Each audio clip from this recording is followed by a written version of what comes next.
Je suis donc ravie de vous accueillir pour cette conférence, quatrième conférence de Carême, la dernière de notre cycle de conférences que nous avons proposé cette année.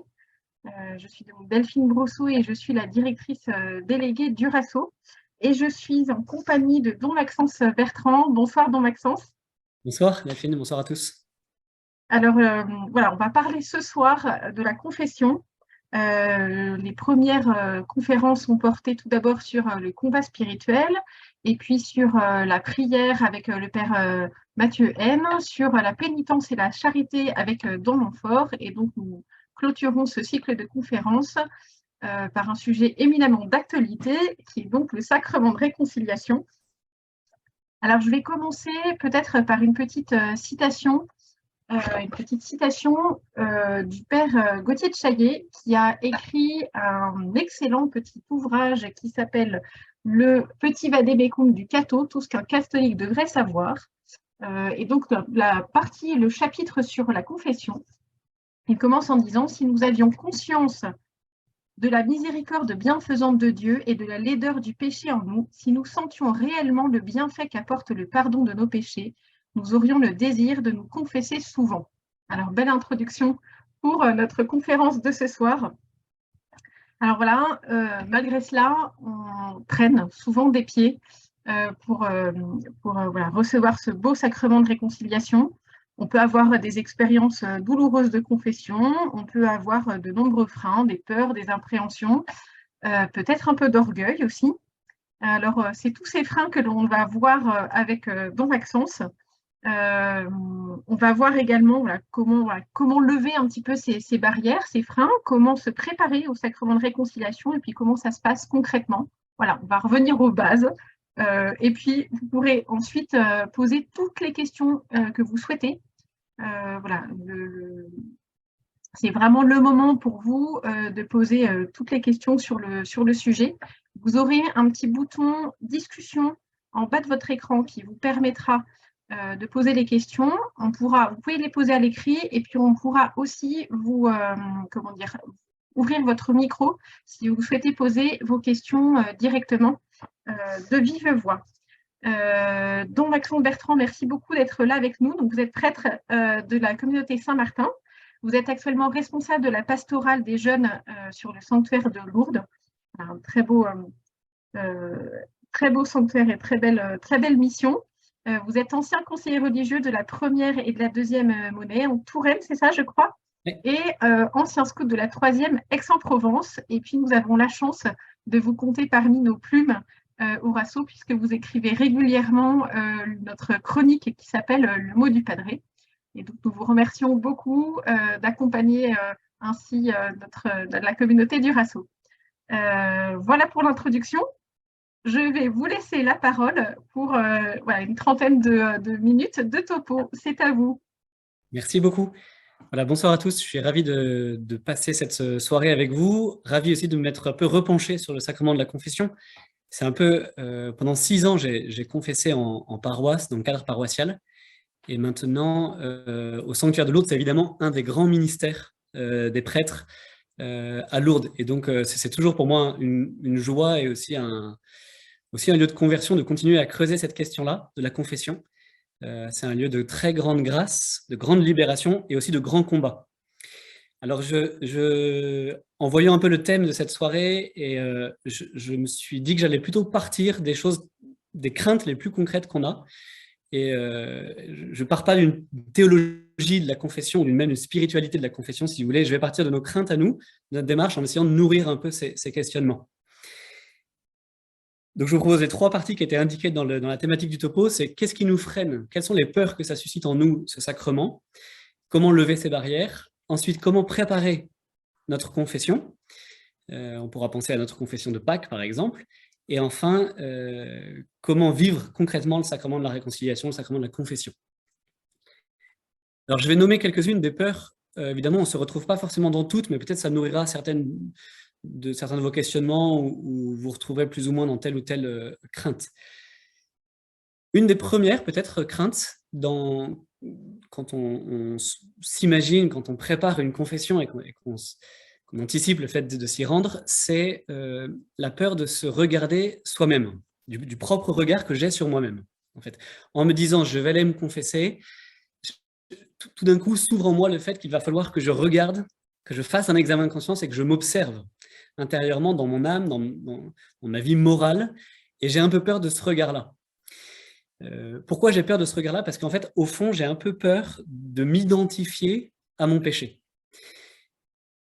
Là, je voudrais distinguer deux choses. Je voudrais distinguer, on pourra y revenir après si vous le souhaitez, mais je voudrais distinguer la question de la culpabilité qui a fait fuir beaucoup de gens du sacrement de la confession et le remords. Alors, on pourrait mettre un peu ce qu'on veut sous les mots. Comme ça, je dirais que la culpabilité est plutôt négative et que le remords est plutôt positif. La culpabilité, c'est quand le pécheur s'identifie à son péché. Qu'est-ce que ça veut dire? Ça veut dire que, par exemple, j'ai commis tel ou tel péché, j'ai critiqué telle ou telle personne, et puis après, quand je me souviens de ce péché que j'ai fait, je me dis, ça, c'est tout moi, ça. Voilà. Je me déprécie intérieurement, je m'identifie à ce péché, c'est-à-dire j'ai craqué, je m'étais dit que je ne prendrais pas de bière pendant le carême, et puis j'ai craqué, etc. Je me dis, bah, ça, c'est tout moi, je n'ai pas de volonté. Voilà. Je m'identifie intérieurement, vous voyez, avec cette espèce de culpabilité qui ressort à mon péché. À l'inverse, le remords, c'est celui qui dit, qui a une espèce de déception de son péché, mais qui précisément ne s'identifie pas à lui, en disant bah, « j'ai fait ce mal, et précisément je sais que ce n'est pas moi ça au fond ». Vous voyez, comme si le regard, tout d'un coup, le regard sur moi-même devient positif. Donc, une des craintes de la confession, c'est de nourrir une culpabilité et de se déprécier en permanence moralement et de se réduire aux actes mauvais qu'on peut poser. C'est une des premières peurs. Je dirais une autre peur, c'est le fait de nommer mon péché. Je me dis, bah, parfois je sens que j'ai un sentiment, il y a un truc qui n'était pas bien aujourd'hui, ou que je sens que j'ai commis, que je me suis laissé entraîner dans telle ou telle chose, et je n'ai pas tellement envie de le nommer. Et pourtant, parfois, c'est libérant de le nommer. Et donc, il y a une espèce de... Vous savez, il y a tout ce jeu-là dans l'évangile de Saint Jean, tout ce travail entre la vérité et l'ombre. On préfère rester dans une obscurité, mais on sent qu'on est appelé à la lumière, mais en même temps, la lumière nous coûte, la lumière de la vérité. Petit témoignage, je me souviens d'une confession qui m'avait assez bouleversé quand j'étais lycéen, où le prêtre, avec beaucoup de douceur, donc sans dureté, mais m'avait dit en pénitence, dans l'exhortation, il m'avait dit « Je vous conseille de regarder votre crucifix et de dire au Seigneur, en fait, Seigneur, je ne t'aime pas. » C'était hyper dur. Je me suis dit, comment je vais vivre? Je ne me vois pas dire ça au Seigneur. Et en même temps, pour une part, c'était un peu vrai. C'est-à-dire qu'il y a des choses, évidemment, il y a des moments où je dis Seigneur, je t'aime de tout mon cœur, etc. Parfois, on chante dans nos cantiques je n'ai d'autre désir que de t'appartenir, etc. Et puis, en fait, parfois, c'est bon de se dire en fait, c'est pas vrai, Seigneur, j'ai plein d'autres désirs que de t'appartenir. J'ai mon désir à moi de me mettre en avant, j'ai le désir de, etc. Et parfois, ça exige une espèce de sentiment de vérité, comment dire, de laisser tomber ce qu'on pense que le Seigneur voudrait qu'on lui dise. Vous savez, parfois on se dit ça, je pense que le Seigneur voudrait que je lui dise que je l'aime de tout mon cœur et que je lui ai donné toute ma vie. C'est vrai, mais en fait, il y a pas mal de moments dans ma vie où je me récupère, où je me sers du Seigneur, où je me sers de ses grâces, etc. Et parfois, c'est un exercice de vérité que de dire au Seigneur, bah là, aujourd'hui, par exemple, je me suis servi. Je n'ai pas servi. Je me suis servi. Je vais le dire cash. Et le fait de nommer, il y a une espèce de petit vertige de se dire, allez, j'y vais. Quoi. Là, il y a une part de combat spirituel, je pense que vous l'avez déjà évoqué dans ces conférences précédentes. Je passe maintenant à la peur de l'altérité. Évidemment, une des grandes peurs qui nous prend dans la confession, c'est la peur d'être jugé par la personne à qui on va se confesser, c'est-à-dire par le prêtre. Cette peur-là, elle est folle, en fait, mais elle nous restera jusqu'au bout. Pourquoi je vous dis ça? Parce qu'on m'a souvent posé la question, est-ce que comme prêtre, vous oubliez les confessions? Est-ce que vous avez une grâce de l'oubli? Vous savez, parfois on parle de ça. Est-ce que vous avez une grâce de l'oubli? Alors, je ne voudrais pas vous décevoir ce soir. Je n'ai pas une grâce de l'oubli au sens qu'après la confession, j'ai une espèce de trou noir dans ma tête. Je ne sais plus du tout ce qui vient de se passer pendant les 2 heures précédentes. Je n'ai pas ce truc-là. En revanche, ce qui m'a beaucoup marqué depuis les 8 ans maintenant que je confesse, c'est qu'il n'y a pas une seule fois en confession où, ayant entendu un péché, et je pense avoir fait à peu près le tour de ce qui était possible dans l'humanité, en tout cas, il n'y a pas une fois où je me suis dit « Oh, dis donc, savez, cette espèce de jugement moral qu'on aurait en conversation. C'est-à-dire si là, dans un temps de questions-réponses, on parle, ou si quelqu'un me parle comme ça, en dehors du cadre de la confession d'un adultère, ou je sais pas, ou d'un vol, etc., je vais avoir un jugement moral. Je vais dire, c'est pas bien quand même, c'est décevant ça, etc. Ce regard-là, qui me semble assez normal presque dans la vie quotidienne, en confession, je ne l'ai jamais ressenti. Jamais. Et c'est mystérieux parce que c'est pas ma nature, ça. Si on me parle, je pourrais me dire, bah, c'est un peu décevant. Ou... Jamais j'ai eu ça. À chaque fois, j'ai eu un sentiment de joie, y compris pour des choses assez graves ou parfois assez sales, etc. J'ai jamais eu ce regard de « Ah ouais, dis donc, c'est un peu de dégoût, quoi. » Jamais, jamais, jamais. Je vous dis ça, et pourtant, quand je vais me confesser, je continue à baliser de me dire qu'est-ce que va penser le prêtre de ce prêtre qui se confesse. C'est incroyable. Je sais que moi, quand je confesse, j'ai jamais ce regard de dégoût ou de jugement. Je ne l'ai pas, je ne l'ai jamais. Et ça m'est donné comme un cadeau. Et quand moi, je vais me confesser, je me dis toujours, je suis prêtre depuis 8 ans, il va trouver que mes péchés sont nuls, quoi. Ça fait partie du combat de la confession, si vous voulez. Et donc, cette peur d'être jugé, on l'aura, je pense, un peu jusqu'au bout. Alors, si vous partagez pas cette crainte, bénissez le Seigneur, en tout cas. Mais probablement on le gardera jusqu'à la fin de notre vie, ce sentiment-là. Et ça fait partie peut-être du combat et aussi de la surprise de la miséricorde que le Seigneur nous donne.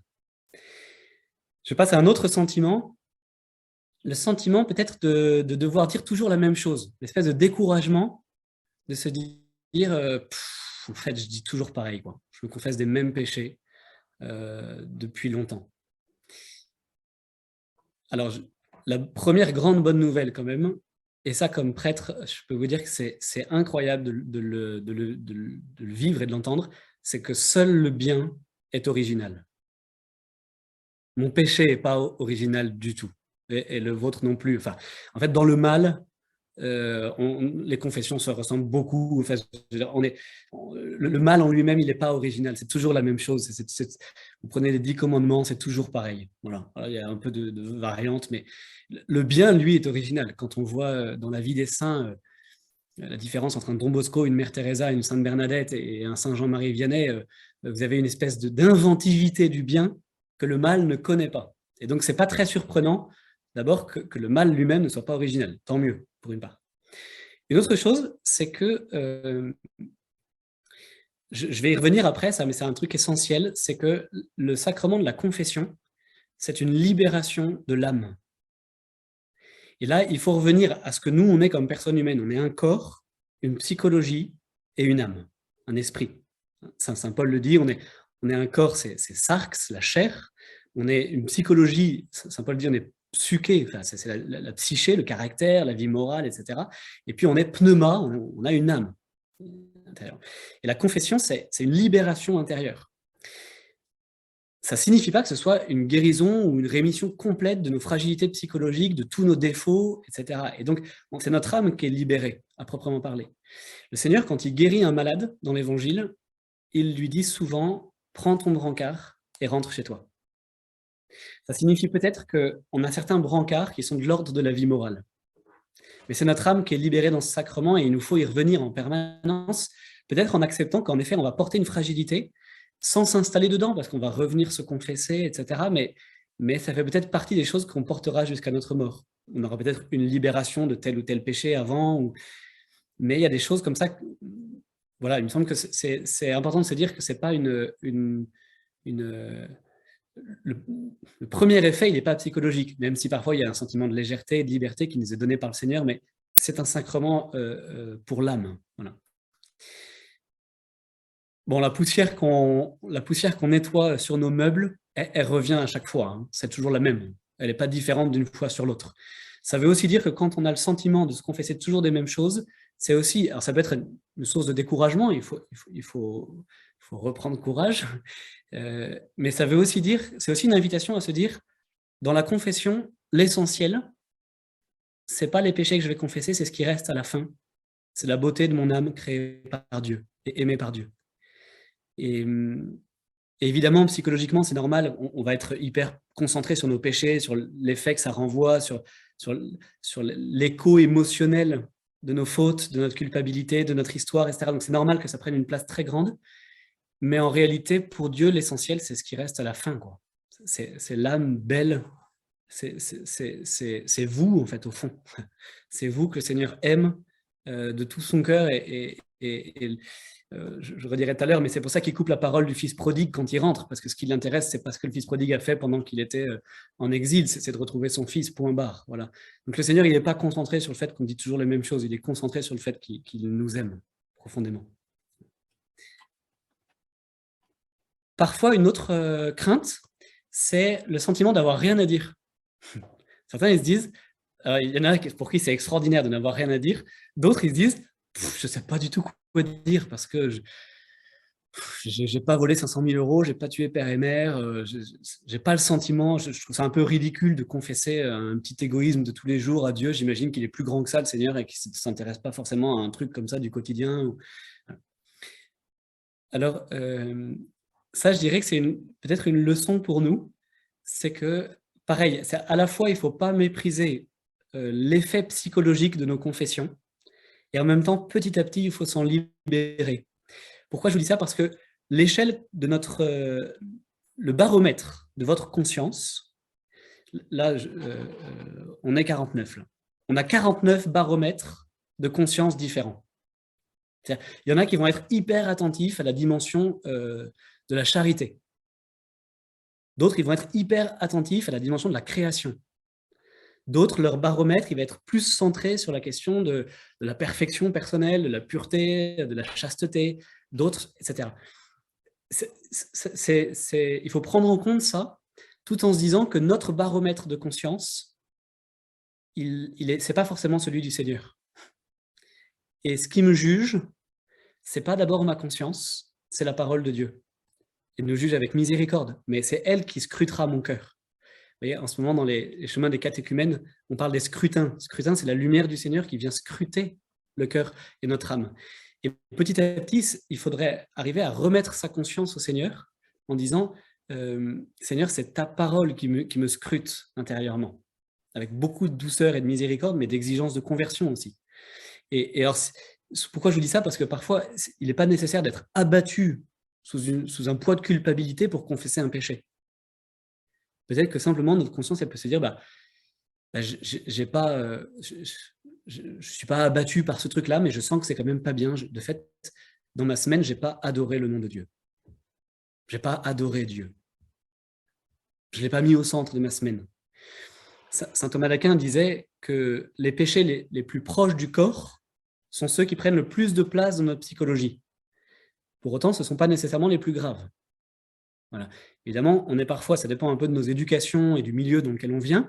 Et là, il y a vraiment de tout, hein. Ça dépend de nos histoires, du milieu, etc. Mais grosso modo, certains seront extrêmement soucieux de n'avoir pas partagé ou d'avoir jugé quelqu'un ou d'avoir manqué de solidarité, de fraternité, etc. D'autres seront extrêmement soucieux de pensées impures ou d'actes impurs, etc. Il faut les confesser. Mais en se disant, Seigneur, c'est quoi ta lumière? Dans l'Évangile, le Seigneur, il parle de quoi principalement? Par exemple, l'enseignement moral du Seigneur dans l'Évangile, il devrait nous scruter un peu. Tiens, il se trouve qu'il parle beaucoup d'argent, par exemple. Tiens, il parle beaucoup du pardon des offenses. Tiens, il parle beaucoup des jugements et de ceux qui se croient nickel, etc. Tiens, il parle de la fidélité conjugale. Mais dans quelle mesure, etc., etc. Vous voyez ce que je veux dire? Et donc, le sentiment d'avoir rien à dire, peut-être que ça vaut le coup d'essayer de mettre davantage sa vie sous la lumière de la parole de Dieu. Tiens, de fait, où est-ce que j'en suis de ma prière?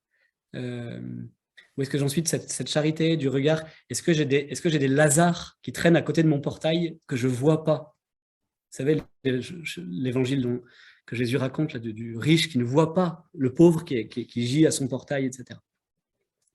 Voilà. Saint Paul dira lui-même aussi à la fin de sa vie, hein, je ne me juge plus moi-même, je me remets au juge, je me remets au Seigneur. Voilà. Voilà. Une dernière crainte, peut-être avant de passer à des choses sur comment se préparer au sacrement, une dernière crainte que je nommerai, peut-être qu'il y en aurait d'autres, et puis je répondrai volontiers aux questions en ce sens, c'est la question qui est liée à l'apport des sciences humaines et de la psychologie. En fait, parfois, on ne sait plus très bien distinguer si c'est de l'ordre du péché ou de la fragilité psychologique. On ne sait plus très bien distinguer si on est coupable de ce truc-là ou si on en est plutôt victime. voyez, de fait, Freud, en mettant en valeur l'inconscient et en montrant que finalement, on était parfois plus conduit par l'inconscient que par notre conscience, que par le conscient, il a nommé une chose assez juste. Il y a des choses qui sont de l'ordre de l'instinct, de la pulsion, des choses qu'on ne maîtrise pas très bien et qui sont soit involontaires, soit semi-volontaires, si vous voulez. Alors, je dirais qu'on est peut-être allé un peu loin maintenant dans la psychologisation de la vie spirituelle, et que ça dépend encore une fois un peu de nos histoires et de nos tempéraments, mais qu'il faut trouver un équilibre dans le fait de se dire, en particulier, je pense qu'il y a un petit travail à faire pour distinguer le mal subi du mal commis. Voilà.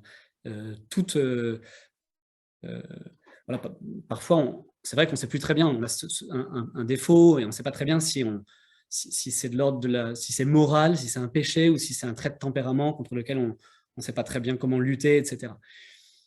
Je dirais simplement, ce serait trop long d'aborder le sujet de fond en comble ce soir, mais je dirais simplement de dire, encore une fois, de nous remettre au Seigneur. C'est lui qui nous jugera de notre liberté. Par contre, il convient de confesser. Le Seigneur, il connaît beaucoup les circonstances et beaucoup mieux que nous les circonstances atténuantes de notre vie. Je pense qu'on ne se trompe pas en disant au Seigneur, Seigneur, pardon pour ce truc-là. Je ne sais pas très bien si j'y étais poussé intérieurement ou si j'étais libre, si je fais vraiment librement ce péché ou non, mais je te le remets. Je te le remets en te demandant pardon. Voilà. Alors, je vois que le temps avance. Je passe sur la deuxième partie, après ces craintes, sur comment se préparer au sacrement de la réconciliation. La première chose que je dirais, c'est la question de la prière, en fait, et de l'amitié avec le Seigneur. C'est-à-dire petit à petit d'arriver à vivre ce sacrement comme une vraie rencontre avec le Seigneur. C'est-à-dire que, vous voyez, par exemple, dans l'adoration eucharistique ou dans la messe, on croit très profondément, je pense, à la présence réelle du Seigneur. Le Seigneur, il est là, et il nous ouvre son intimité, on essaie de lui ouvrir la nôtre, on lui confie nos peines, nos joies, etc. Et en fait, dans un sacrement, le Seigneur, il est réellement présent. Dans la confession, il n'est pas présent sous les espèces du pain et du vin, mais il est réellement présent. Et donc, il y a une petite conversion, peut-être au sens évangélique du terme, c'est-à-dire d'un changement d'état d'esprit. C'est la définition du mot conversion, hein, c'est changement d'état d'esprit. Il y a peut-être un changement de paradigme, vous voyez, à voir en se disant, la confession, précisément, de ne pas se laisser déborder par la dimension psychologique et un peu le remords, la culpabilité, mais se dire, en fait, je vais rencontrer le Seigneur et je vais me préparer à ça. Un peu comme dans un couple, il y a le devoir de s'asseoir, 3-4 jours avant, on prépare le fait qu'on va passer un moment de qualité pour se dire merci, se dire pardon, etc. Et 3-4 jours avant une confession, on peut penser à notre examen de conscience, je vais y venir, mais principalement se dire je vais rencontrer le Seigneur, en fait. C'est lui que je vais voir. Et j'ai pas de doute sur sa bonté. Sur sa bonté, sur sa douceur, sur sa miséricorde, sur son accueil. Et de se préparer à un sacrement vraiment, pas seulement comme un acte liturgique ou un acte un peu précisément psychologique, mais vraiment comme une rencontre avec lui. D'ailleurs, en faisant ça, inconsciemment, on préparera notre mort, en fait. C'est-à-dire, on préparera l'ultime rencontre. Chacune des confessions, c'est peut-être ce qui nous prépare le plus à mourir un jour. C'est se dire, je vais préparer la rencontre, voilà, la rencontre avec le Seigneur. Première chose, je dirais, c'est la prière. La deuxième chose, c'est l'éducation de sa conscience. Ça concerne en effet ce qu'on appelait autrefois, on appelle encore l'examen de sa conscience. Là-dessus, peut-être je dirais, par exemple, assez régulièrement, un petit témoignage, moi-même, j'essaie de me forcer un peu à reprendre un examen de conscience concret. Pourquoi je vous dis ça? Parce que je vous l'ai dit juste avant, et je ne vais pas y revenir, mais le baromètre de ma conscience n'est peut-être pas celui du Seigneur. C'est pour ça que parfois, il nous faut éduquer notre conscience en l'étirant un peu du côté où naturellement elle ne va pas. C'est pour ça qu'il faut prendre parfois les 10 commandements, un peu concrètement, en fait. Est-ce que j'ai sanctifié le jour du Seigneur? Non, pas tellement, mais bon, consciemment, ça ne me pose pas un grand souci. Peut-être qu'il faut que j'étire un peu ma conscience là, et que je demande au Seigneur, et que je l'apaise à d'autres endroits. Ça ne veut pas dire que je relativise, mais voilà, de dire ça. Est-ce que, dans certaines confessions, par exemple, Dieu est complètement absent? On confesse que nos péchés relationnels. Tiens, c'est peut-être pas mal d'étirer et d'éduquer un peu sa conscience, de dire, en fait, si je considère le péché comme un manque d'amour, peut-être dans ma relation à Dieu, j'ai manqué de quelque chose, d'amour, etc. Peut-être parfois elles sont précisément un peu égocentrées, nos confessions, et ça vaut le coup de sortir en disant, mais voilà, de l'étirer un peu et de se faire aider par les 10 commandements, par les 3 questions très simples, Dieu, les autres, moi-même. Parfois, de prendre vraiment simplement un évangile, un texte de la parole de Dieu et de faire un petit examen de conscience par rapport à ça, par exemple, par rapport aux béatitudes, je ne sais pas, ou enfin, de se laisser déranger de temps en temps. Pas à chaque fois, mais une fois par an, par exemple, ou de temps en temps. 3e petit conseil pour se préparer, je dirais, petit à petit, simplifions-les. Simplifions nos confessions. Vous savez, dans l'évangile du fils prodigue, je trouve ça assez génial, le fils prodigue, il fait son examen de conscience et il s'imagine, il va aller voir son père en se disant, bon, qu'est-ce que je vais lui dire? Je vais lui demander qu'il me traite comme un de ses serviteurs, je vais lui dire, Père, j'ai péché contre toi et contre le ciel. Donc il prépare sa formule, il prépare son truc. Parfois, nous, on est un peu comme ça aussi. Tiens, où est-ce que je vais caser ce péché-là? J'ai un peu plus honte, je vais le mettre après ce péché-là ou l'autre. Parfois, on est comme ça dans nos calculs un peu et on se prépare. Et en fait, dans la parole du fils prodigue, précisément, le père lui coupe la parole. Et je me dis, parfois, vous savez, l'Église nous demande de confesser les péchés graves et après de confesser les péchés véniels. Mais les péchés véniels, ils sont remis dans le cadre de la messe, dans le cadre de nos examens de conscience et de nos actes de contrition le soir de notre prière, etc. Et donc, c'est plutôt une sagesse de l'Église que de nous inviter à confesser nos péchés véniels. J'espère que je choque personne ce soir, mais on n'est pas tenu de confesser tous nos péchés véniels. Il faut confesser les péchés les plus graves. Et donc, peut-être que parfois, dans nos confessions, on peut se simplifier, pas pour cacher, évidemment, c'est le contraire qu'il faudrait faire, mais pour se dire, Seigneur, je te demande pardon pour ça, ça, ça et ça. Et puis après, de se laisser un peu surprendre aussi. Le principal, c'est la demande de pardon et la rencontre avec le Seigneur. Après, en fait, finalement, à la fin, il le sait. Si on le fait, c'est parce qu'on sait que ça nous fait du bien de le dire et que ça nous guérit intérieurement de le dire. Et qu'à la fois, c'est dur, et à la fois, quand on sort d'une confession et qu'on était hyper franc, on est hyper apaisé. On n'est pas très apaisé quand on a déguisé un peu le truc. Vous voyez, c'est assez mystérieux, il y a une espèce de joie. Il y a une espèce de joie à avoir confessé hyper simplement, je dirais presque un peu cash, les trucs, sans tourner autour du pot, sans raconter toutes les circonstances, mais dire, voilà, j'ai fait ça, ça, ça et ça, et je demande pardon au Seigneur pour ça, et basta. C'est une espèce de grande simplicité, un peu comme dans une demande de pardon, où on n'a pas besoin de se justifier et d'expliquer, où en fait, c'est la rencontre qui prime. Voilà. Je termine en 5 minutes sur comment concrètement se confesser. Je vais aller assez vite, mais j'ai pas mal parlé de l'examen de conscience, c'est ce qui précède la confession. Mon premier conseil, c'est n'ayez pas de crainte sur la forme de la confession. C'est-à-dire, comme prêtre, vous ne pouvez même pas imaginer, c'était une des grandes découvertes au tout début d'ailleurs, ça, de quand j'ai confessé, de voir comment les gens se confessaient très diversement, en fait. Et c'est très beau, chacun vient avec... alors il y en a qui disent « je confesse à Dieu », il y en a qui font un signe de croix, qui demandent au prêtre de bénir. Bon, franchement, allez-y avec tout votre cœur, n'ayez pas de crainte de la façon dont vous confessez, de rater le truc, la formule du départ, qu'on ne sait plus très bien comment dire, c'est pas très grave ça.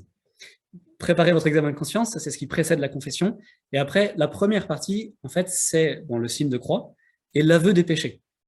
Alors, parfois, il y a des choses un peu diverses. Là, on entend parfois des gens qui s'adressent directement au Seigneur. Pourquoi pas? Pourquoi pas? Après, de fait, la médiation du prêtre, elle est quand même vraiment là. Elle est là sacramentellement pour donner le pardon du Seigneur, et elle est aussi là pour signifier la fraternité chrétienne. C'est-à-dire, il y a une double signification à cette présence du prêtre. Il y a l'absolution que le prêtre va vous donner au nom de Jésus. C'est les 2 seuls sacrements avec lesquels le prêtre va dire « je » à la place du Christ. Ça, c'est le Christ qui pardonne. Mais elle est aussi là pour signifier la dimension fraternelle. Et le fait de dire à un frère chrétien qui lui aussi est pécheur, tu sais, je demande pardon au Seigneur parce que j'ai volé, parce que j'ai menti, parce que j'ai critiqué quelqu'un, parce que j'ai pas adoré Dieu, parce que j'ai eu des pensées mauvaises, etc. En fait, ça honore le fait que notre péché, c'est pas seulement moi et mon petit Jésus et ma foi à moi, mais en fait, il y a une dimension sociale à mon péché, même quand c'est très personnel. C'est mystérieux, mais et peut-être que le fait de... Alors, c'est pas une règle absolue, prenez-le avec légèreté, et puis à la fin, faites bien comme vous voulez, mais le fait de parler au prêtre, et pas forcément de parler immédiatement au Seigneur, c'est une façon d'honorer cette dimension fraternelle. Vous savez que c'est une grande miséricorde de l'Église que d'avoir privilégié cette confession sacramentelle, parce qu'au IIIe siècle, par exemple, à partir du IIIe siècle, les confessions étaient publiques dans la communauté chrétienne. C'est ce qu'on a gardé dans certains monastères, c'est l'aveu des fautes devant les frères et sœurs, devant les frères de communauté. Alors, par miséricorde et par douceur, et puis voilà, parce que le Seigneur est bon, on a privilégié la rencontre personnelle et l'aveu personnel des péchés. Mais peut-être qu'il faut honorer ça, en tout cas. Je ne redis pas dans l'aveu des péchés, je pense qu'il faut être à la fois vrai, simple et un peu cash. Ensuite, il y a la parole du prêtre. Alors, je vous invite à relativiser un peu la parole du prêtre. C'est vraiment pas l'essentiel de la confession. Il va normalement vous inviter, en fait, il va essayer normalement de citer un peu la parole de Dieu s'il peut, sinon il va vous inviter, c'est juste une invitation à bien recevoir le pardon du Seigneur. Mais l'essentiel dans la confession, c'est ce qui va venir après, c'est l'absolution. Donc parfois, il y a des prêtres qui vont beaucoup vous marquer dans la confession parce qu'ils vont avoir une parole hyper juste. Bon, c'est super, bénissez le Seigneur. Parfois, ils vont être complètement à côté de la plaque et c'est pas très grave. C'était une rencontre avec le Seigneur. Et donc, voilà, en tout cas, c'est pas l'essentiel de la confession. Priez pour le prêtre s'il est un peu à côté de la plaque ou si vous avez le sentiment qu'il était un peu dur ou un peu mou, je sais pas trop, peu importe, mais l'essentiel, c'est que vous avez demandé pardon et que vous allez le recevoir, le pardon. Après, c'est la monition, l'explication du prêtre, c'est une disposition. Il va essayer de vous aider à vous disposer à bien recevoir le pardon du Seigneur. Ensuite, l'absolution. Alors, c'est une prière sacramentelle qui est aussi forte que les prières consécratoires du pain et du vin. C'est une prière qui est extrêmement importante. Le prêtre lève la main pour signifier précisément que le pardon ne vient pas de lui, mais du Seigneur. C'est une manière de signifier que c'est le Seigneur qui pardonne, et ce n'est pas moi, Maxence Bertrand, qui me confesse aussi. Et à la fin, il termine par le signe de croix en disant « Le jeu du Christ, je te pardonne tous tes péchés au nom du Père, du Fils et du Saint-Esprit ». Après cette absolution, le prêtre vous propose une pénitence. Alors, le mot fait toujours un peu peur, je relativise un peu. La pénitence, c'est, si vous voulez, c'est le premier acte de liberté. Le prêtre va vous encourager à ce que votre premier acte après la confession soit un acte de charité et de vertu. Vous savez, c'est un peu le premier pli à reprendre après une demande de pardon. Là, c'est un acte positif, c'est un petit acte de charité, c'est une petite prière, etc. Alors, parfois, j'entends des gens qui disent c'est une toute petite pénitence que le prêtre m'a donnée. Alors, peut-être que pédagogiquement, parfois, il convient d'appuyer un peu, etc. Mais c'est de l'ordre de la pédagogie. Parce qu'en réalité, ce n'est pas la pénitence qui rachète votre péché, notre péché. D'accord ? On n'est pas là pour payer le truc. Ce n'est pas le paiement de la confession. Voilà, certaines fois, évidemment, si le prêtre vous dit vous direz 3 Je vous salue Marie, ce n'est pas les 3 Je vous salue Marie qui vont racheter votre péché. Ce qui rachète notre péché, c'est que le Seigneur, il est mort en croix, en fait. C'est la mort de Jésus qui rachète notre péché. C'est gigantesque, mais c'est ça. Et donc, mon péché, il a coûté la mort d'un homme. Pas de n'importe lequel, il a coûté la mort du Seigneur. C'est lui qui rachète mes péchés. Ce n'est pas les 3 Je salue Marie que je vais dire ou le sourire que je vais faire à mon frère de communauté en rentrant le soir. Ce n'est pas ça qui rachète. Par contre, c'est le premier acte positif que je manifeste après la confession. Et ça a toute sa valeur, ça. Ça a toute sa valeur. Et puis je termine en disant, cette grâce demandée, c'est vraiment une grâce à demander, ça. Mais c'est la légèreté et le désir. Demandez au Seigneur la grâce de repartir avec joie, de lâcher dans le confessionnal l'amertume de vos péchés, etc. Il y a un petit dessin, je crois que c'est Sampé, ça, ou je ne sais plus qui c'est. Il y a un dessin comme ça d'un pécheur qui monte avec son fardeau de péché auprès de la croix, il monte sur le Golgotha, il y a Jésus sur la croix, le pécheur, il pose son gros sac de péché, il regarde le Seigneur lui dit « je te pardonne », il dit merci, et puis il reprend son sac de péché, puis il redescend à la maison. Alors ça, c'est typiquement ce qu'il ne faut pas faire. Mais c'est plus facile à dire qu'à vivre, je suis bien conscient. Mais demandez au Seigneur de laisser dans le confessionnal le poids de vos péchés et de profiter pleinement de la légèreté que souvent le Seigneur donne, y compris avec un effet parfois un peu psychologique ou sensible, en tout cas. Mais demandez vraiment cette grâce de remercier-le. Merci pour ce moment de qualité, merci Seigneur pour ce temps-là, un peu comme on remercierait quelqu'un qui est venu nous demander pardon, simplement, ou qui a reçu notre pardon, en fait, tout simplement. Voilà, c'était plein de choses assez concrètes. Je voulais le faire sans partir sur la théologie ou l'histoire du sacrement de la confession. Maintenant, il y a un temps de questions, c'était un peu un peu court. N'hésitez pas en tout cas à poser, si vous voulez, toutes les questions que vous le souhaitez. Merci beaucoup. Merci beaucoup, don Maxence. Alors oui, on va pouvoir démarrer les questions. Donc pour ça, vous avez un petit onglet discussion, normalement en bas de votre écran Zoom, qui va vous permettre de poser vos questions. Voilà, ça commence à arriver. Donc moi, je vais les lire et puis comme ça, je pourrai vérifier qu'on pose bien toutes vos questions. Et pour ceux qui le souhaitent, vous nous le demandez et on pourra ouvrir vos micros si vous préférez poser vos questions de vive voix. Et pour tous, si vous le souhaitez, normalement, vous pouvez réactiver vos caméras parce que c'est tout simplement plus agréable pour don Maxence et pour moi-même d'ailleurs de vous voir. Et voilà, ça donne un côté un petit peu plus fraternel. Donc, n'hésitez pas, pour ceux qui le souhaitent, à le faire. Alors, on va commencer la petite séance de questions. Alors, on a une première question. Merci mon père, c'est très intéressant et tout simple en même temps. Pouvez-vous nous redire quelle est la bonne régularité, notamment quand il n'y a rien de grave? Alors, vous savez que l'Église nous demande de nous confesser une fois par an, ça c'est un peu l'exigence, on va dire. Après, je dirais deux choses. Je dirais que en fait, c'est un exercice de conscience aussi. Ça dépend un peu comment on le vit. Souvent, on conseille quand même une fois par mois ou une fois tous les 2 mois. C'est une façon aussi de... Quand on se confesse tous les ans, de fait, notre conscience, elle ne s'éduque pas très vite. Ça dépend aussi de l'habilité qu'on a à faire notre examen de conscience quotidien. Vous voyez ce que je veux dire?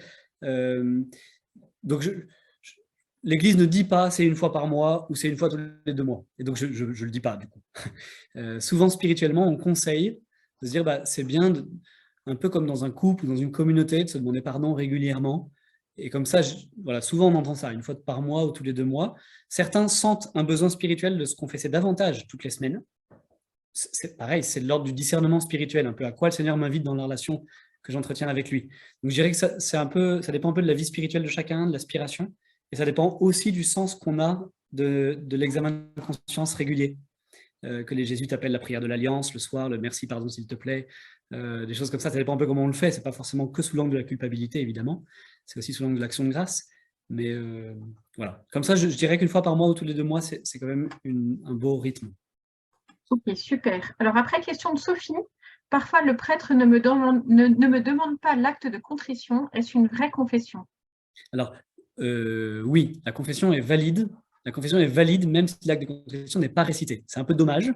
En fait, pédagogiquement, c'est une façon de dire, après avoir avoué mes péchés, c'est une façon de dire, je te demande pardon. Vous voyez ce que je veux dire? Parfois, pareil, dans les relations humaines, parfois on dit, ouais, j'ai pas été très sympa, etc. Et bon, voilà.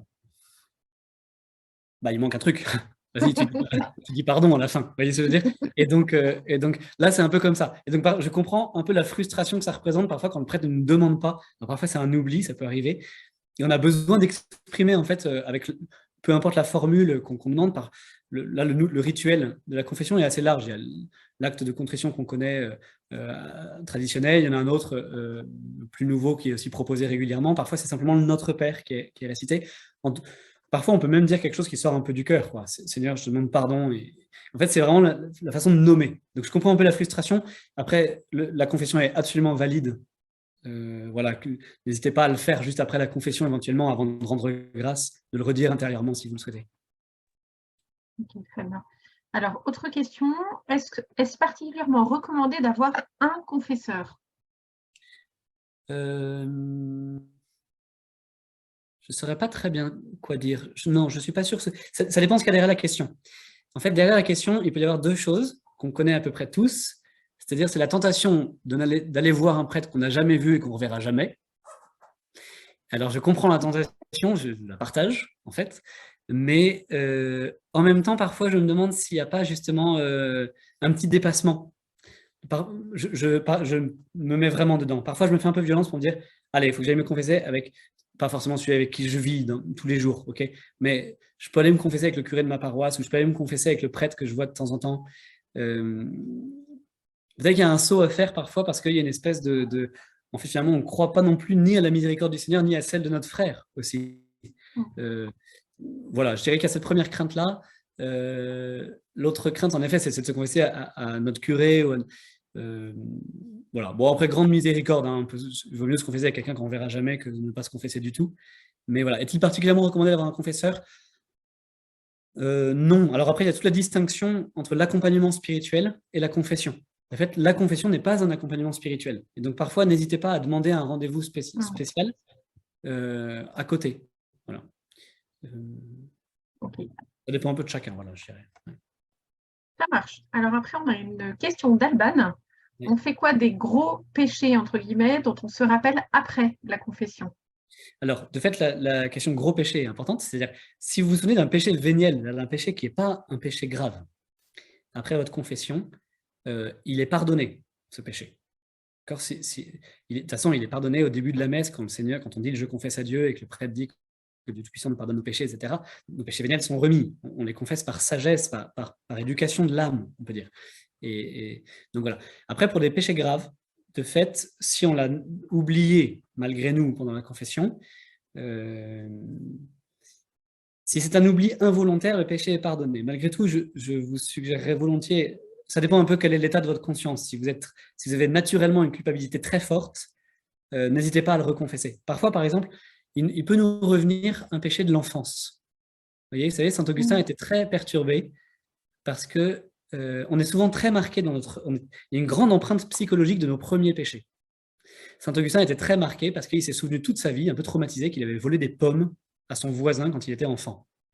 Comme ça, on pourrait se dire, ça va, c'est pas cata comme péché non plus, enfin, c'est pas un truc énorme, si vous voulez. Mais en fait, lui, il ne faut pas le sous-estimer, ça a laissé une grande empreinte dans sa psychologie. Et parfois, il y a des choses comme ça qui nous reviennent, des péchés plus ou moins graves de l'enfance, et qui surgissent comme ça. En fait, évidemment, d'un point de vue spirituel et théologal, ils sont pardonnés par le Seigneur depuis toutes nos confessions. Mais pédagogiquement, parce que dans la confession, il y a aussi une vraie part pédagogique où le Seigneur fait notre éducation et il nous forme, n'hésitez pas à les reconfier. Ça arrive souvent que des pénitents disent je voudrais confesser un péché dont je me suis souvenu, j'ai pris conscience de ça, ça m'est remonté, ça date d'il y a très longtemps, et je voudrais le remettre au Seigneur.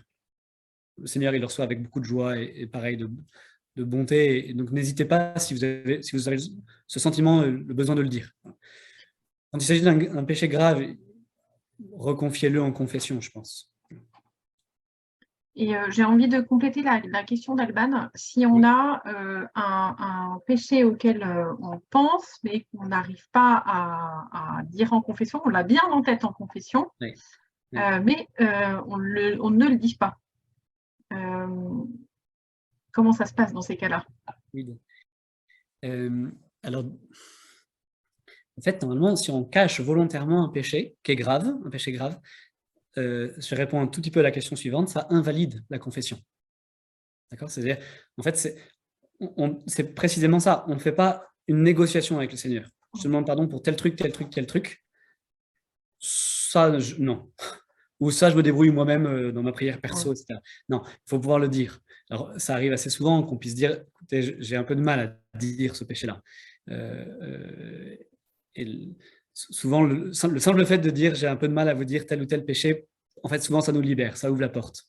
Et je vous conseille ça, n'hésitez pas à dire, voilà, j'ai un péché qui me coûte un peu plus et que j'ai un peu de mal à confesser. Le prêtre, il sera délicat, il n'y a pas de question. Voilà, de fait, ça invaliderait une confession. Alors, je dis ça tout en disant que certaines fois, notre conscience, elle n'est pas toujours très claire et qu'il y a des choses qui mûrissent progressivement. Voilà, c'est le fait de masquer, de cacher volontairement un péché. Parfois, il y a des choses qui prennent du temps aussi, mais ouais. Qu'est-ce qui pourrait invalider une confession? Le fait de cacher un grave péché, ou le fait que le prêtre, et ça c'est lui qui emporte la responsabilité forte, mais que le prêtre ne dise pas les paroles de l'absolution. Alors les paroles de l'absolution, au moins, dans sa stricte formule, c'est-à-dire « Et moi, au nom du Père et du Fils et du Saint-Esprit, je te pardonne tous tes péchés ». Ça, c'est la stricte. Parfois, le prêtre dit que ça. Pareil, moi, ça me frustre un peu, parce que ce n'est pas la formule en entier, mais ça, c'est valide. Il faut la formule, c'est un peu comme la messe, quoi. Si le prêtre ne dit pas « Ceci est mon corps livré pour vous », la messe n'est pas valide. Si on dit « Jésus te pardonne tes péchés », ce n'est pas valide, ce n'est pas une confession, c'est le jeu de Jésus qu'il faut dire. Donc ça invaliderait une confession, et le prêtre porterait une responsabilité forte parce qu'il le sait. Ça. Okay. Alors, autre question de Sophie. Si j'ai bien compris ce que vous avez dit, il n'est pas important de justifier nos péchés en prenant en compte toutes les circonstances liées. Est-ce bien cela? Oui, c'est bien cela. C'est bien cela. Alors, il y a un petit équilibre à faire en fonction de nos tempéraments et de nos caractères à chacun. C'est-à-dire, ça dépend un peu comment il faut se connaître, ça. Hein. Il y a celui qui va vouloir tout expliquer, de fait, les circonstances de notre péché. Parfois, il convient de dire une chose ou l'autre pour expliquer, parce que ça change la qualification du péché, disons. Euh, euh, voilà, si vous avez manqué de responsabilité et de présence auprès d'un jeune et que c'est votre fils, c'est pas tout à fait la même chose que si c'est un autre jeune. Enfin, vous voyez, c'est quelque chose qui change un peu. Voilà. Après, je dirais d'un côté, donc non, en effet, les circonstances ne sont pas nécessaires, on est vraiment pour demander pardon. Et après, d'un autre côté, il faut arriver petit à petit à préciser un peu plus aussi pour notre bien spirituel à nous. Par exemple, on peut dire, je demande pardon parce que j'étais orgueilleux, on peut le dire. On peut aussi creuser un peu. En fait, je demande pardon parce que j'étais orgueilleux. En fait, je me rends compte qu'intellectuellement, j'ai beaucoup jugé les gens. C'est un peu comme quand on va chez le médecin. Si on dit j'ai mal au bras, il va vous demander où. Alors vous allez lui dire ah non, ça ne vous regarde pas. Si, il faut que je soigne. Parce que la grâce du Seigneur, il faut qu'elle descende à l'endroit où ça fait un peu mal. Donc petit à petit, il faut arriver à préciser un peu, sans encore une fois, avec une espèce de légèreté. Un peu. On croit, le Seigneur, il nous coupe un peu la parole parfois, mais il faut éduquer sa conscience pour ça, à préciser un peu les choses, sans forcément, en effet, justifier tout ce qu'il y a autour, je crois. Ok. Autre question de Christophe. Pouvez-vous nous redonner la définition du péché grave? Oui, ça peut être... Oui. En fait, autrefois, enfin, on dit encore, en fait, on distingue encore péché mortel et péché véniel. D'accord? Les péchés véniels sont ceux qui nous distancient de Dieu. Les péchés mortels sont ceux qui rompent la relation avec Dieu. Il y a une vraie rupture de relation. Alors, aujourd'hui, on dit que le péché mortel, en fait, on n'est souvent pas bien capable, c'est compliqué de savoir si tel péché est mortel. Pourquoi? Parce qu'il y a trois critères pour qu'un péché soit dit mortel, c'est-à-dire qu'il nous coupe de la relation à Dieu. Il faut que l'acte soit un acte grave, c'est pour ça qu'on dit le péché grave. Et donc, péché grave, c'est quoi? Il faut une matière grave. Matière grave, grosso modo, c'est les 10 commandements. C'est-à-dire, il faut vraiment avoir juré fortement contre le nom de Dieu, avoir professé quelque chose de très fort contre le nom de Dieu et volontairement. Ce ne serait pas juste un juron dit comme ça, même ce serait un péché véniel, mais c'est une grave offense à Dieu et une très grave offense à notre prochain. C'est vraiment l'adultère, c'est vraiment un vol conséquent, pas le vol d'un stylo ou d'un bonbon, mais un vol conséquent, un très fort mensonge, un meurtre. Voilà, c'est vraiment les 10 commandements, si vous voulez, avec une matière importante. Après, pour qu'un péché mortel, soit mortel, il faut ces matières graves, plus la conscience que c'était grave. D'accord? Il faut la pleine conscience, on savait que ce qu'on faisait était grave. Et puis, il faut la pleine liberté. Donc, advertence, c'est je suis averti que cet acte était un acte grave, et volontairement je le fais. Et puis la pleine liberté, c'est-à-dire je suis poussé par personne, ni par aucune pulsion d'addiction dans ce truc-là. Mais ce que je veux dire, donc, en fait, ça rend un peu plus rare le péché dit mortel. Mais nous-mêmes, on n'est pas toujours capable de savoir, par exemple, quel était mon degré de liberté dans ce péché, par exemple. Vous voyez, donc c'est pour ça qu'il faut confesser. C'est pour ça que c'est plus facile de dire, j'ai fait un péché grave, je ne sais pas s'il était mortel ou pas, mais je le confesse. Ça va, ça clarifie ça? Je pense que oui, sinon Christophe nous donnera une petite question complémentaire. Alors, on a une autre question d'Hugo. Une personne croyante et pratiquante mariée à un non-croyant civilement uniquement, peut-elle se confesser et sinon, comment vivre cette impossibilité? Une personne croyante et pratiquante mariée à un non-croyant civilement uniquement, peut-elle se confesser et sinon, comment vivre cette impossibilité? Non, ça signifie qu'elle n'est pas mariée religieusement.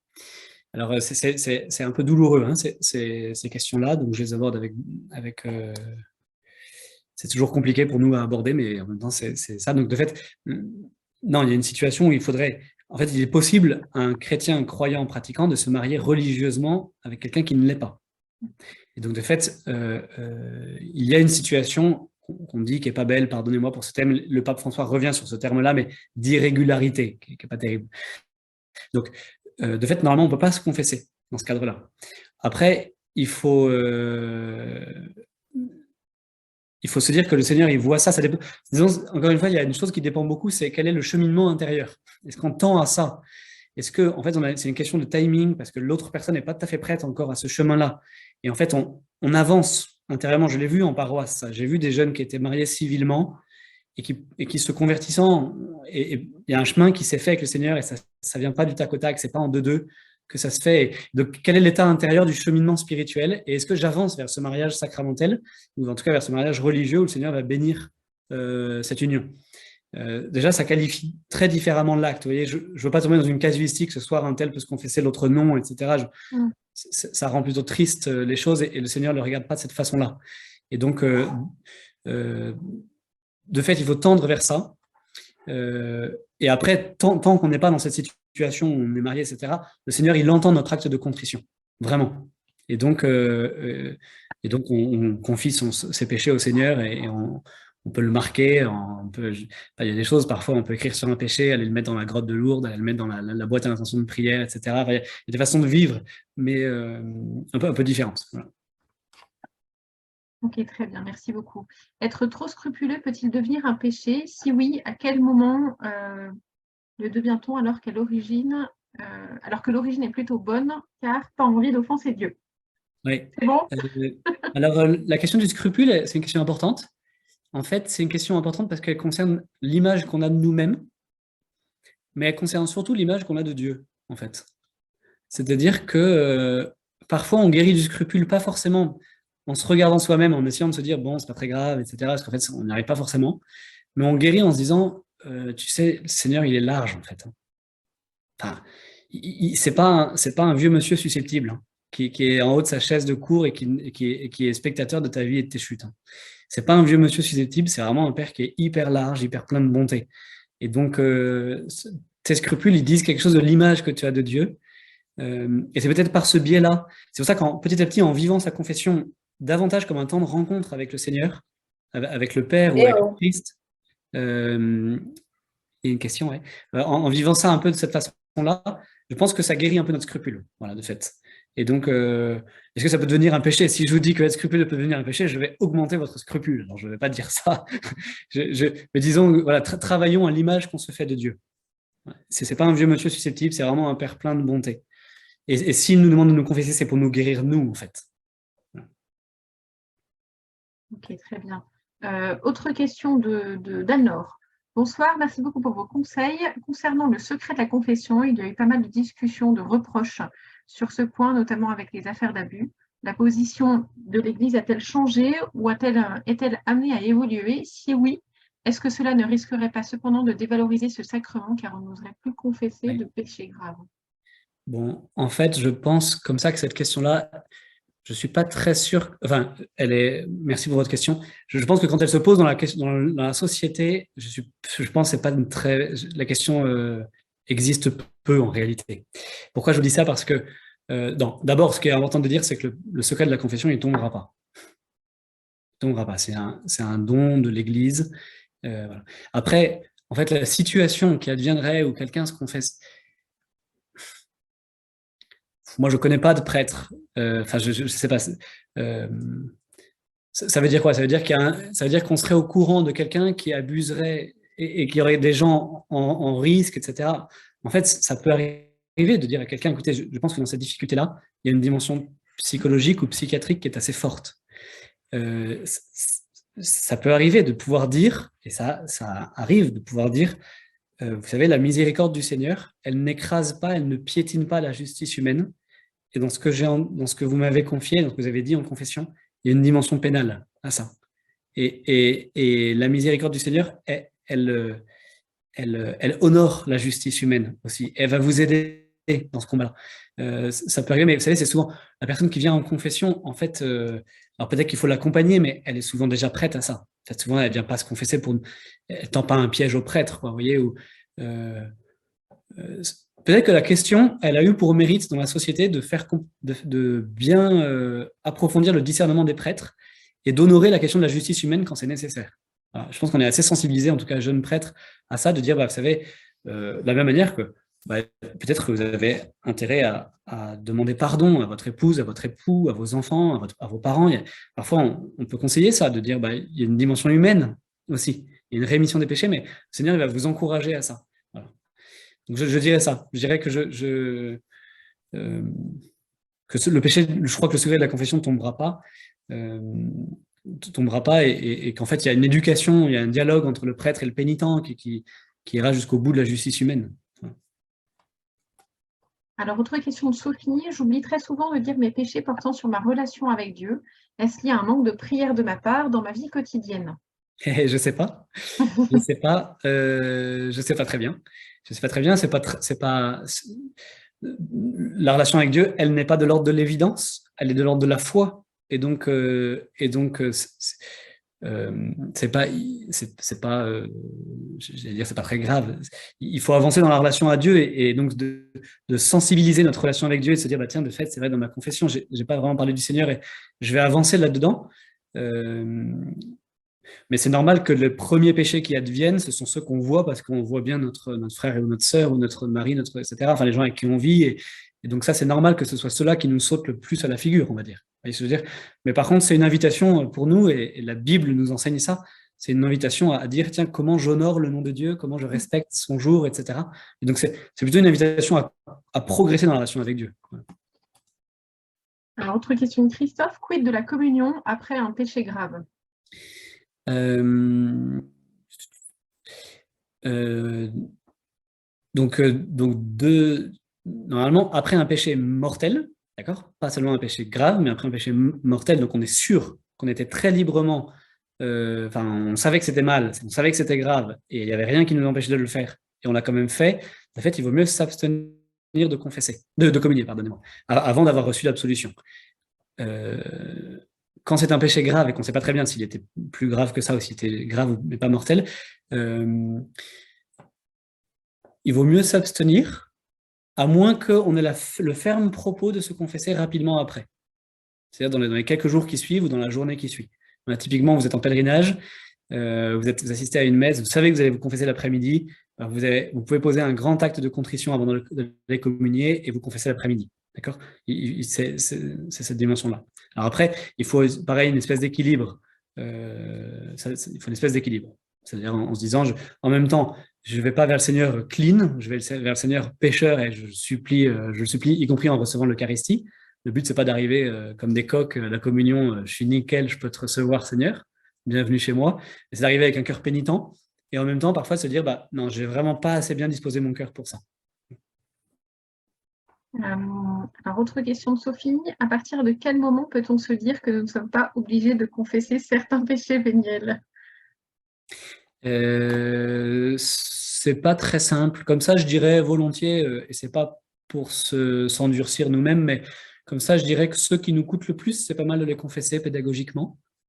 Et après aussi de faire un petit, voilà, un petit, un petit panel au Seigneur, je sais pas comment dire, de dire voilà. Ouais, c'est un peu chacun avec sa conscience là. C'est vrai qu'il y a des moments où je vais, pardon pour si je vous frustre, mais on peut pas trop rentrer dans la conscience là. C'est un peu chacun qui le sent comme ça. C'est-à-dire puis ça dépend aussi de votre caractère. Si vous avez tendance à tout confesser ou à justement pas assez en vous disant, bah, c'est sûr que si vous dites j'ai manqué de charité, j'ai été orgueilleux, bah, ça va pas très loin. Le Seigneur, la grâce, elle peut pas descendre non plus. Oui, de fait, tout le monde a manqué de charité, tout le monde a été orgueilleux. De fait, on peut préciser un peu davantage là peut-être, mais c'est pas le, voilà. Il faut juste épargner la dimension du catalogue pour soi-même, pas tellement pour le prêtre. Le prêtre, il a ses 3 heures de confession, c'est très bien, et vous ne l'embêtez jamais, il n'y a pas de problème. Mais c'est plutôt pour vous-même, pour vous dire, ben, comme pour le Seigneur d'ailleurs, encore une fois, je repense souvent au père de la parabole du fils prodigue qui coupe la parole de son fils, qui dit, allez, c'est bon, je te pardonne, je t'aime, je n'ai pas besoin d'entendre tout ton speech. Alors, il y a besoin de dire un peu, mais le Seigneur, il est, voilà, il est bon. Alors, on a une question de Baudouin, vous en avez parlé un petit peu tout à l'heure. Est-ce que le prêtre a la grâce d'oublier les péchés après la confession? Alors, peut-être qu'il y a des grâces qui sont différentes de certains prêtres, de prêtres à d'autres. Il y a des prêtres qui auront la grâce de vous dire des paroles très consolantes et qui vont vraiment vous toucher d'autres noms, etc. Pour l'oubli de la confession, c'est pareil. Bon, c'est pas une grâce systématique. D'accord? Ça veut dire que parfois le prêtre, il peut ne pas oublier. Si je vous parle de moi, j'ai plus personne qui osera se confesser, mais je n'ai pas l'impression d'avoir une grâce d'oubli magique qui fait ce que je disais tout à l'heure, que j'ai une espèce de trou noir après la confession. D'accord? En revanche, en fait, on n'y repense jamais aussi parce que je vous promets que les péchés se ressemblent beaucoup et que c'est souvent pas méga intéressant. C'est-à-dire qu'on accueille ça, on a les nôtres aussi. Enfin, en fait, et puis je vous promets que des heures et des heures de confession, en fait, à la fin, il y a quand j'entends que le curé d'Ars se confessait 12 heures par jour, c'est incroyable, c'est un martyr, quoi. En fait, au bout de 2 heures, on est un peu lessivé, pour tout vous dire. Et donc, on n'a plus les idées très claires. Alors, est-ce que c'est ça la grâce de l'oubli? Je ne sais pas, mais j'ai plus les idées très claires. Voilà. Après, ce que je vous dis une chose, c'est très important, c'est que, on le sait, hein, c'est que quand quelqu'un, ce que je peux vous dire, c'est que quand je recroise quelqu'un que je sais que je l'ai confessé, j'ai plus de charité pour lui. Instinctivement, je l'aime plus qu'un autre. Ça, c'est vrai. Mais c'est exactement vous, quand un de vos bons amis vient vous dire, bah, écoute, je te confie un truc, je galère sur ce plan-là, et j'y arrive pas. Qu'est-ce qui se passe dans votre cœur à vous? Vous avez un surcroît de charité pour cette personne. Vous vous dites pas, ouais, disons, c'est minable. Non, vous ne dites pas ça, vous avez un surcroît de charité pour elle. Et pourtant, vous allez toujours flipper d'aller vous confier à quelqu'un. Ah, c'est mystérieux, mais c'est pour ça. Donc, on a peur que le prêtre nous juge, mais en réalité, quand on s'est confessé à un prêtre, le prêtre, il a un surcroît de charité pour vous.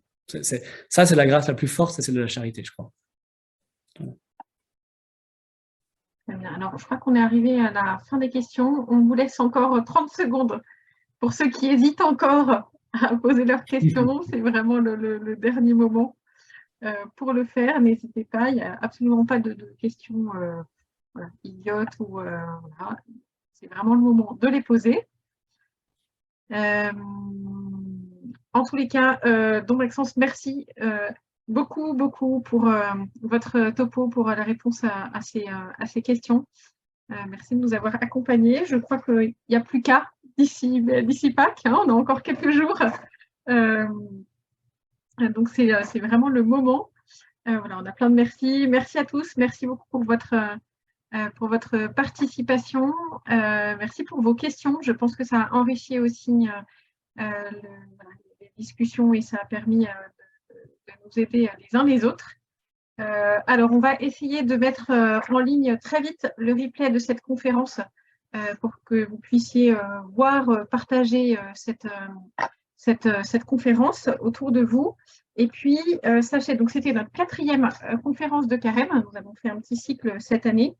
Les 3 autres sont déjà disponibles sur le site du RASSO.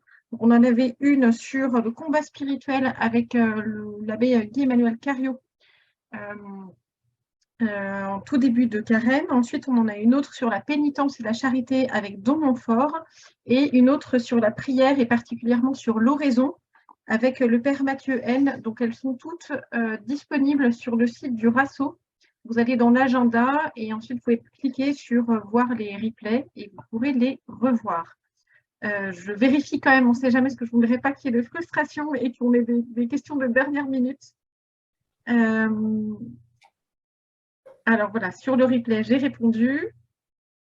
Hop, hop, hop, je vérifie vite.